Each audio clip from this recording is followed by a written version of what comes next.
phase bachelor Kanwa as a assistant professor, NET and PhD, sociology department, doctor Bhimrao Ambedkar महाविद्यालय, मुरादनगर, पतरासी। साथियों, जैसा कि आप देख रहे हैं, नेट एंड जेआरएफ के जो एस्पिरेंट्स हैं उनके पास बहुत ही कम समय बचा है। इसके समय के सदुपयोग को लेकर और परीक्षा समय में टाइम मैनेजमेंट को लेकर हम कुछ आज यहाँ पर बेसिक चर्चा करेंगे कि हम परीक्षा से पूर्व हमारी क्या तैयारी होनी चाहिए और परीक्षा हाल में जाते समय हमको किन किन बातों का ध्यान रखना चाहिए, परीक्षा हाल में एंटर होने के बाद हमारी क्या स्ट्रेटजी रहनी चाहिए, आदि मुद्दों पर आज हम डिटेल में बात करेंगे और आशा करेंगे कि ये मार्गदर्शन आपके लिए परीक्षा हाल में बहुत ही हेल्पफुल होगा। तो आइए जानते हैं वन बाय वन करके एक एक बिंदु पर हम आज चर्चा करेंगे। तो साथियों, हमारी स्ट्रेटजी परीक्षा से पूर्व क्या रहनी चाहिए और परीक्षा के दौरान क्या रहनी चाहिए, इन बिंदुओं को लेकर हमने अपनी स्ट्रेटजी को 5 बिंदुओं में शेयर किया है। पहला पॉइंट रहेगा हमारा क्या करें, दूसरा क्या ना करें, अंतिम समय में क्या पढ़ें। सबसे मेजर प्रॉब्लम जो एस्पिरेंट्स हैं, जो नेट जेआरएफ की तैयारी करते हैं, उनके पास ब्रॉड सिलेबस होने के कारण ये कंफ्यूजन रहता है कि अब टाइम नहीं बचा है, तो अब इस अंतिम समय में हम क्या पढ़ें। अगला बिंदु हमारा है परीक्षा हाल में जाते समय जब हम वहाँ पर सीटिंग हो गए हों तब हम समय प्रबंधन को कैसे करें, टाइम मैनेजमेंट का सवाल हमारे यहाँ खड़ा हो जाता है। तो परीक्षा हाल में हम अपने टाइम को कैसे मैनेज करेंगे ये भी बताएंगे। साथ ही परीक्षा में जो प्रश्न पत्र आता है हमारा, उसमें दोनों ही प्रश्न पत्रों में, चाहे वह सब्जेक्ट के हों चाहे वह आपके जनरल पेपर हो, कहीं ना कहीं हमको पैराग्राफ हिंदी इंग्लिश में अवश्य मिलता है। तो पैराग्राफ हल करने में हम कैसे अपने आप को शार्प करें जिससे कि हम अपना टाइम सेव करते हुए चलें, आदि बिंदुओं पर आज हम आपके साथ चर्चा करेंगे। तो आइए साथियों देखते हैं। सबसे पहला पॉइंट है हमारा क्या करें। क्या करें इस संबंध में आपके लिए परीक्षा से पूर्व जो भी आपकी तैयारी है, अर्थात जो भी आपने पढ़ रखा है, जो भी आपने तैयार कर लिया है,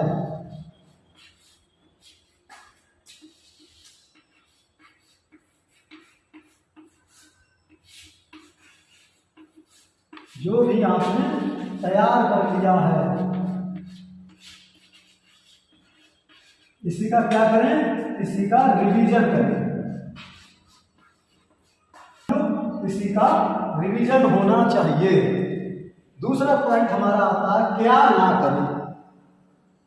क्या करने से महत्वपूर्ण है कि जब हम चीज़ों को डिसाइड कर लें कि क्या नहीं करना है, ये बहुत ही महत्वपूर्ण पॉइंट है आपके लिए कि जब हम कोई भी एग्जाम की तैयारी कर रहे हों तो सबसे पहले हम नेगेटिव पॉइंट को हटा दें।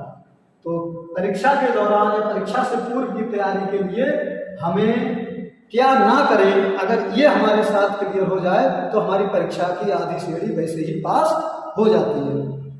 क्या ना करने के संदर्भ में हम देखेंगे कि अक्सर हमने देखा है जब बच्चे एग्जाम में पहुंचते हैं या एग्जाम में जाने वाले होते हैं तो वो एग्जाम गेट तक पहुंचते पहुंचते कुछ नया और मिल जाए देखने के लिए, कुछ नया और पढ़ लें, इस होड़ में वो लगे रहते हैं और इसी होड़ में उनका जो प्रीवियस नॉलेज होता है वो बिल्कुल ड्रॉप हो जाता है, शून्य हो जाता है। तो इस स्थिति में साथियों आपको परीक्षा से पूर्व जब आपके पास 2-4 दिन ही शेष हैं तब आप कोई भी नया कंटेंट ना पढ़ें। क्या ना करें, कोई भी नया कंटेंट, चाहे वो कितना ही लेटेस्ट क्यों ना हो, कोई भी नया कंटेंट, कोई भी नया कंटेंट ना पढ़ें। चाहे वह कितना भी लेटेस्ट अपडेट क्यों ना हो। पास अंतिम समय बचा है, उस अंतिम समय में केवल हम वही पढ़ें जो पूर्व में हम 2 से 3 बार पढ़ चुके हों। क्या करें? जो पूर्व में हम 2 या 3 बार पढ़ चुके हों। पूर्व में से भी सेलेक्टिव,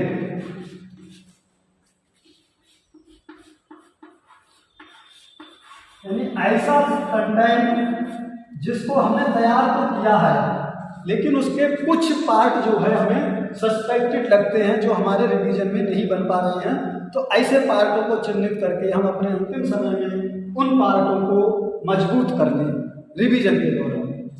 इसके बाद चौथा बिंदु आता है हमारा परीक्षा हाल में टाइम मैनेजमेंट कैसे करें। टाइम मैनेजमेंट एक बहुत ही टफ लेवल होता है।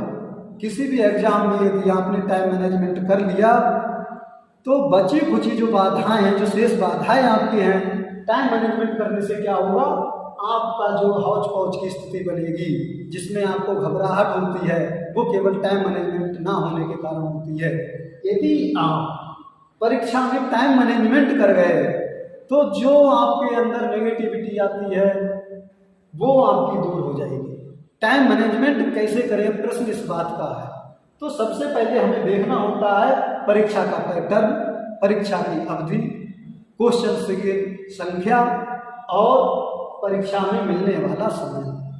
उस परीक्षा में मिलने वाले समय को हम इस प्रकार से डिवाइड करें कि कोई भी पार्ट हमारा छूट ना जाए, कोई भी पार्ट के प्रश्न हमसे अटेम्प्ट करने से रह ना जाए। और सबसे बेहतर तैयारी, सबसे बड़ी बात ये है कि जो हमारा नेट जेआरएफ का एग्जाम हो रहा है उसमें नेगेटिव मार्किंग नहीं है, इसलिए आप प्रयास करें कि अपने समय का सदुपयोग करते हुए जो आपको टाइम दिया गया है उस दिए गए टाइम में समस्त प्रश्नों को अटेम्प्ट करें। ऑल क्वेश्चंस, सभी प्रश्नों को हल करें।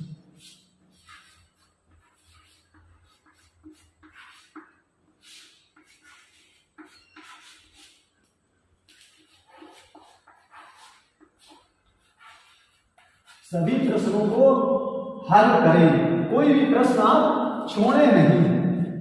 दूसरा, जब एग्जाम स्टार्ट होता है तब उस स्टार्टिंग में लोग क्या करते हैं, हड़बड़ी कर जाते हैं। पता लगा कि यदि पेपर उनके पास में पहला प्रश्न बहुत इजी आ गया तो फिर वो बहुत ही, चाहे बाद में उनके प्रश्न जटिल क्यों ना आ जाए, फिर वो उसको उसी सरल प्रश्न की लैंग्वेज के समझ के अनुसार उन प्रश्नों को करते जाते हैं, अंधाधुंध करते जाते हैं। तो छात्रों, परीक्षा में इस बात से भी आपको बचना है। यदि कठिन प्रश्न आता है तब घबराना नहीं है, और यदि प्रश्न सरल आता है तब आपको ओवर कॉन्फिडेंस नहीं होना है। यही आपके समय प्रबंधन का सबसे बेहतर तरीका है। जब आप सरल प्रश्नों को आसानी से पकड़ लेंगे और उन पर अपना धैर्य बनाए रखेंगे, और जब जटिल प्रश्न आपको मिलते हैं तो जटिल प्रश्नों में आप घबराएं नहीं। यह आपके टाइम मैनेजमेंट में आपकी मदद करेगा। अगला बिंदु, आपको इस एग्जाम में 2 प्रश्न पत्र देखने को मिलेंगे। पहला आपका कंपलसरी पेपर होगा और सेकंड पेपर जो रहेगा वो आपका सब्जेक्ट से रिलेटेड रहेगा। तो ऐसी कंडीशन में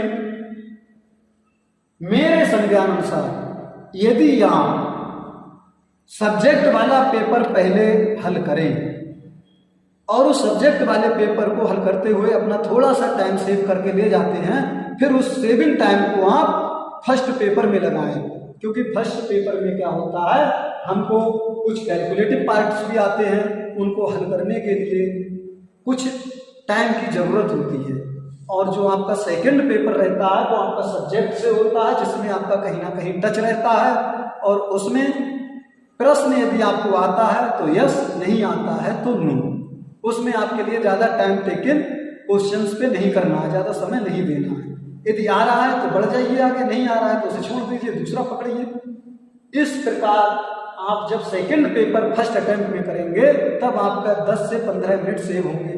उन 10 से 15 मिनट को आप फर्स्ट पेपर में ले लीजिए जहां आपका कैलकुलेटिव पार्ट आता है। यदि आप फर्स्ट पेपर सेकंड अटेम्प्ट में करते हैं तब आप ये मान के चलिए 10 से 5 प्रश्न आपके इंक्रीज हो जाएंगे। और जैसा हमने बताया कि प्रश्नों में कोई नेगेटिव मार्किंग नहीं है, इसलिए कोई भी प्रश्न आपको छोड़ना नहीं है। अंत में जो प्रश्न आपने छोड़ दिए हैं उन प्रश्नों को भी हल करना है। और सबसे महत्वपूर्ण एक और बात यहाँ पर आपको बता दें कि परीक्षा में होता क्या है, बच्चे पेपर जल्दी कर लेते हैं तो उनके पास जब 10-5 मिनट शेष रह जाते हैं तो उस लास्ट प्रयास में बच्चे क्या करते हैं कि पेपर का रिव्यू करते हैं, और वो रिव्यू करते समय कुछ प्रश्नों को चेंज कर देते हैं। जब उन प्रश्नों को वो आंसर चेंज कर देते हैं तो उनके लिए बेनिफिट भी होता है, कहीं कहीं लॉस भी हो जाता है। प्रश्नों के आंसर्स को हमें छात्रों उस समय तक चेंज नहीं करना है जब तक हमें ये ना लगे कि ये प्रश्न का ये आंसर हमने कहीं पढ़ा है। यदि हमको ये लगता है कि इस प्रश्न का आंसर ये नहीं, ये होना चाहिए और ये हमने यहाँ पढ़ा है, उसी स्थिति में आप अंतिम समय में प्रश्नों को चेंज करें। अदरवाइज आप प्रश्नों को चेंज ना करें। अगर आप तुक्के के भरोसे अंतिम समय में प्रश्नों को चेंज कर देते हैं तो ये आपके लिए 10 से 12 प्रश्नों का घाटा दे जाएगा। इसलिए आप केवल उन्हीं प्रश्नों को अंत में चेंज करें जिनके आंसर्स आपने पढ़े हों या जिन आंसर्स पे आप कॉन्फिडेंट हो। अदरवाइज आप अंतिम समय में प्रश्नों को चेंज ना करें। और जो प्रश्न आपको नहीं आता है उस प्रश्न का आंसर प्रश्न पढ़ने और विकल्प पढ़ने के बाद जो फर्स्ट टाइम आपके माइंड में क्लिक हो, ना आने वाले प्रश्न के लिए उत्तर के रूप में उसी विकल्प को आप चुनें, यह आपके लिए बेहतर रहेगा। क्योंकि जो चीज़ें हमारी कहीं पढ़ी हुई होती हैं वो हमें फर्स्ट अटेम्प्ट में नहीं आती हैं, वो हमें सेकेंड टाइम में हमारे माइंड में क्लिक होती है। और जो पढ़ी हुई चीज़ें हमारे सेकेंड अटेम्प्ट में क्लिक हों वो आंसर्स हमारे पढ़े हुए सही होंगे। लेकिन जो प्रश्न हमने कहीं पढ़ा ही नहीं है, जिसका कोई अता पता ही नहीं है, ना उसके आंसर जानते हैं, ना उस प्रश्न को हमने कहीं पढ़ा है, यदि इस प्रकृति का कोई प्रश्न हमें मिलता है तो प्रयास करिए और समझिए कि फर्स्ट अटेम्प्ट में पहले ही प्रयास में जैसे ही हमने प्रश्न को पढ़ा हमारे दिमाग में कौन सा ऑप्शन क्लिक हुआ। जो ऑप्शन हमारे माइंड में क्लिक होता है आप उसी को सेट कर दीजिए, आपका 99% प्रश्न सही जाएगा। अब आगे चलते हैं, पैराग्राफ को हल कैसे करें। यदि हर पेपर में हमें कम से कम सब्जेक्ट में 2 और जनरल पेपर में लगभग 1 पैराग्राफ मिलता ही मिलता है। अब यदि पैराग्राफ को हल करने की एक छोटी सी युक्ति आपको बता दी जाए तो आपका पैराग्राफ हल करने में जो समय अतिरिक्त खर्च होता है वो अतिरिक्त टाइम आपका जो है वो सेव हो जाएगा। आइए जानते हैं कैसे सेव होगा। देखिए पैराग्राफ, हाँ तो छात्रों पैराग्राफ को हम हल कैसे करें।